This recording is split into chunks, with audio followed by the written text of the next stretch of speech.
ঘোষণা করেছেন সেটাকে বাস্তবায়িত করতে হলে পরে আইসিটির কোনো বিকল্প নেই এবং আইসিটি দিয়ে কিন্তু আমরা বাংলাদেশ অনেক দূরে এগিয়ে গিয়েছি। আজকের এই অনুষ্ঠানটা সারা বাংলাদেশে প্রচারিত হচ্ছে, এটা তো টেকনোলজি ডেভেলপমেন্ট হয়েছে জন্য। সুতরাং মাননীয় প্রধানমন্ত্রী তার যে ঘোষণা, সেই ঘোষণার প্রতি সম্মান প্রদর্শন করার জন্য এবং ডিসক্রিমিনেশনকে রোধ করার জন্য এই বাজেটে যে কোনো স্কুলে, সেটা সরকারি হোক আর বেসরকারি স্কুল হোক, সেই স্কুলের আইসিটি টিচারদের বেতন যাতে হয় তার ব্যবস্থা গ্রহণ করা দরকার এবং বাজেটে ঠিক সেই ধরনের বরাদ্দ রাখা দরকার। এমপিওভুক্তটি একটা প্রসিডিউরাল ওয়ার্ক, একটা কন্টিনিউয়াস প্রসেস।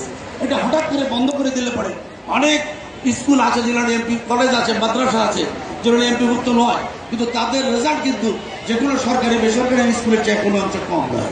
সুতরাং বিষয়টি মাথায় রাখা প্রয়োজন বলে আমি মনে করি। শিক্ষা বাজেটের অনুকূলে যাতে এই বিষয়টি চিন্তা করে মাননীয় শিক্ষামন্ত্রী, মাননীয় অর্থমন্ত্রীর সঙ্গে আলোচনা করে